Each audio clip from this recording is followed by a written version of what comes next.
Bonjour à tous, j'espère que vous allez bien. Bienvenue dans les plans du jour. Aujourd'hui, on est le jeudi 26 septembre et on va voir ce que nous réservent ces indices avec les indices américains, notamment le Nasdaq qui explose dès ce matin grâce notamment à l'action Micron Technology qui a relevé ses prévisions de vente et cette tendance quand même super haussière.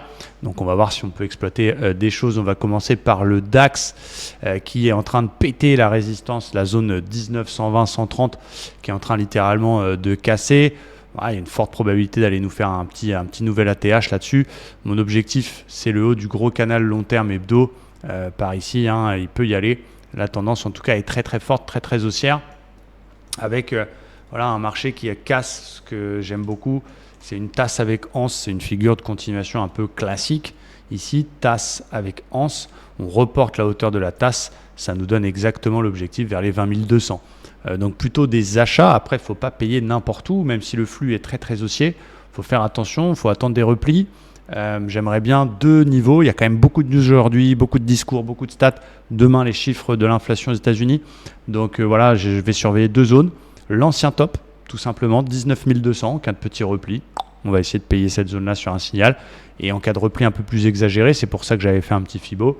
J'avais fait le Fibo de la dernière hausse, la Golden, donc la zone 50-61-8.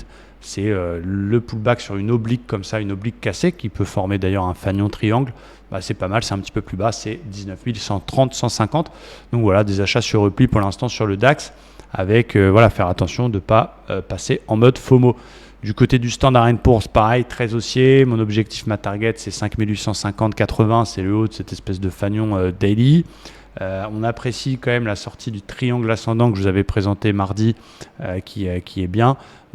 Pareil, on n'a pas envie d'acheter sur une accélération. On se forcera quand même, si on a une belle sortie OPR, une belle réintégration OPR, de tenter quelque chose. Donc voilà pourquoi j'ai laissé un petit signal. Je suis moins à l'aise d'acheter sur les accélérations.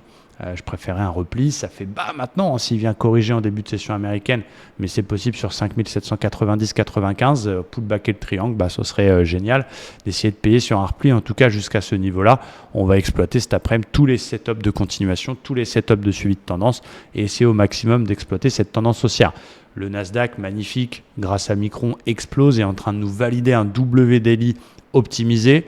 Appréciez le très beau triangle ascendant, là aussi cassé, sur la bougie 4 heures de midi, pullbacké à 20 heures et derrière qui repart. Alors il fallait ouvrir une position à 20 heures, swing, garder overnight, etc. Donc c'était pas évident à exploiter, mais c'est beau de voir le chartisme, les vieilles méthodes donner encore des belles choses comme ça entre l'espèce de drapeau qui casse par le haut sur le 19 septembre et le triangle ascendant qui casse en plus le précédent plus haut. C'était juste magnifique.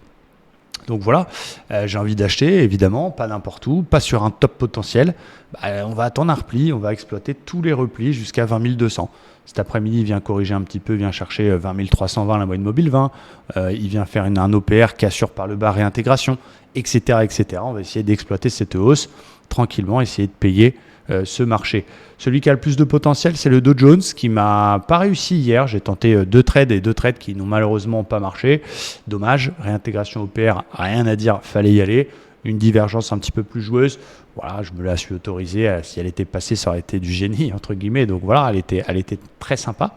Je vais essayer de le payer. Alors attention quand même, on a une vague de Wolf en daily qui s'est validée, mais pour l'instant, on a un flux qui est encore très très haussier.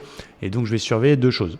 Première chose, c'est maintenant qu'il a repassé les moyennes mobiles par le haut, si on casse 61,8 de la conso entre le plus haut d'hier et le plus bas, je vais chercher des achats. Si en plus ça converge avec l'OPR, ce serait magnifique. Donc au-dessus de 42 500, je vais essayer d'exploiter tous les setups acheteurs pour aller chercher les ATH.